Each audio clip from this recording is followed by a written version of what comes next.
नमस्ते बच्चों, आज हम आपको मूर्खों के बहुमत की कहानी सुना रहे हैं। आइए सुनते हैं ये कहानी। किसी जंगल में एक उल्लू रहता था। उसे दिन में कुछ दिखाई नहीं देता था, इसलिए वह दिन भर एक पेड़ पर अपने घोंसले में छिपकर रहता था। सिर्फ रात होने पर ही वह भोजन के लिए बाहर निकलता था। एक बार की बात है, गर्मियों का मौसम था।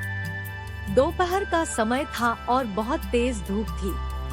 तभी कहीं से एक बंदर आया और वह उल्लू के घोंसले वाले पेड़ पर आकर बैठ गया। गर्मी और धूप से परेशान बंदर ने कहा, उफ, बहुत गर्मी है। आकाश में सूर्य भी आग के किसी बड़े गोले की तरह चमक रहा है। बंदर की बात को उल्लू ने भी सुन लिया। उससे रहा नहीं गया और बीच में ही बोल पड़ा, यह तुम झूठ कह रहे हो। सूर्य नहीं, बल्कि अगर चंद्रमा के चमकने की बात कहते तो मैं इसे सच मान लेता। बंदर बोला, भला दिन में चंद्रमा कैसे चमक सकता है? वह तो रात में चमकता है और यह दिन का समय है, तो दिन में सूर्य ही चमकेगा। यही कारण है कि सूर्य की तेज रोशनी की वजह से बहुत ज्यादा गर्मी हो रही है। उस बंदर ने उल्लू को अपनी बात समझाने का बहुत प्रयास किया कि दिन में सूरज ही चमकता है, चंद्रमा नहीं। लेकिन उल्लू भी अपनी ही जिद पर अड़ा था।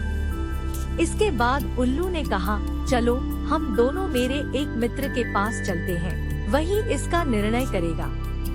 बंदर और उल्लू दोनों एक दूसरे पेड़ पर गए। उस दूसरे पेड़ पर उल्लुओं का एक बड़ा झुंड रहता था।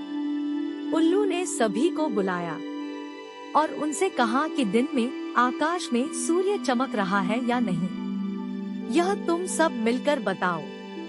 उल्लू की बात सुनकर उल्लुओं का पूरा झुंड हंसने लगा। वह बंदर की बात का मजाक उड़ाने लगे। उन्होंने कहा, नहीं, तुम बेवकूफों जैसी बात कर रहे हो। इस समय आकाश में तो चंद्रमा ही चमक रहा है और आकाश में सूर्य के चमकने की झूठी बात बोलकर हमारी बस्ती में झूठ का प्रचार मत करो। उल्लुओं के झुंड की बात सुनने के बाद भी बंदर अपनी ही बात पर अड़ा हुआ था, जिसे देखकर सभी उल्लू गुस्सा हो गए और वे सारे के सारे बंदर को मारने के लिए उस पर झपट पड़े। दिन का समय था और उल्लुओं को कम दिखाई दे रहा था। इसी वजह से बंदर वहाँ से बचकर भाग निकलने में कामयाब हो गया और उसने अपनी जान बचाई। कहानी की सीख, मूर्ख मनुष्य कभी भी विद्वानों की बात को सच नहीं मानता है। ऐसे मूर्ख लोग अपने बहुमत से सत्य को भी असत्य साबित कर सकते हैं। अगर आपको यह कहानी पसंद आई हो तो कृपया लाइक करें और अपने दोस्तों के साथ शेयर करें। और ऐसी ही मजेदार कहानियों के लिए हमारे चैनल को सब्सक्राइब करना न भूलें।